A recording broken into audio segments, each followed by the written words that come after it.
কি ভাইয়া? হুম? আসলে ড্রেসিং রুমে কি হইছে ভাইয়া? আমারও এই যে সহজ সরল মনটা খুব জানার ইচ্ছা যে ড্রেসিং রুমে কি হইছে? কিছু একটা তো অবশ্যই হইছে ভাই।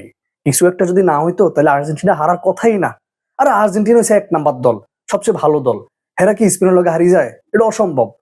ঠিক আছে তারা না হয় একটা শর্ট অন টার্গেট দিতে পারে নাই। তাদের ওইদিন জ্বর ছিল হয়তো শরীরে অথবা ওই যে ড্রেসিং রুমের কাহিনী মনে করি তারা ভালো খেলতে পারে নাই। কিন্তু ড্রেসিং রুমে কিছু একটা হইছে। এটা আপনারা বিশ্বাস করতেই হইব। আপনি করেন বা না করেন এটাই সত্যি ভাইয়া। ড্রেসিং রুমে কিছু একটা হওয়ার কারণে আর্জেন্টিনা ম্যাচটা হারিয়ে গেছে। এটা আপনাদের চিন্তা করতেই হইব, ভাবতেই হইব। এখন কথা হইছে ড্রেসিং রুমে হইছেটা কি? হুম? গোপন সূত্রের খবরে শুনতে পাচ্ছি যে ড্রেসিং রুমে একটা গোপন মিটিং হইছে।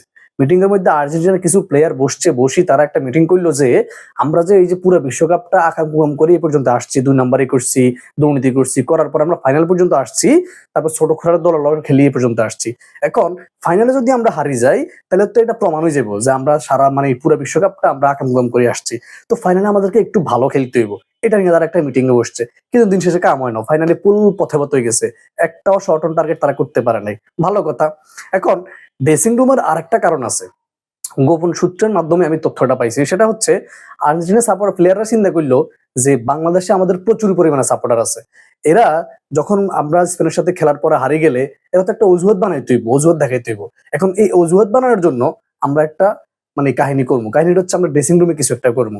করার পর আমাদের বাংলাদেশি সাপোর্টাররা বাংলাদেশে আমরা হারিয়ে গেলে তারপর একটা অজুহাত দেখাইতে পারবো। এই হচ্ছে মূল কাহিনী আরকি। বুঝেন না? মানে এক কথা হচ্ছে ড্রেসিং রুমে সইনিয়াটা হইছে সইনিয়া, কিচ্ছু হয় না। এগুলো হচ্ছে জাস্ট অজুহাত ভাইয়া। এটা আপনি ব্যাপারটা বুঝতে হইব। এটা অজুহাত ছাড়া কিছুই না।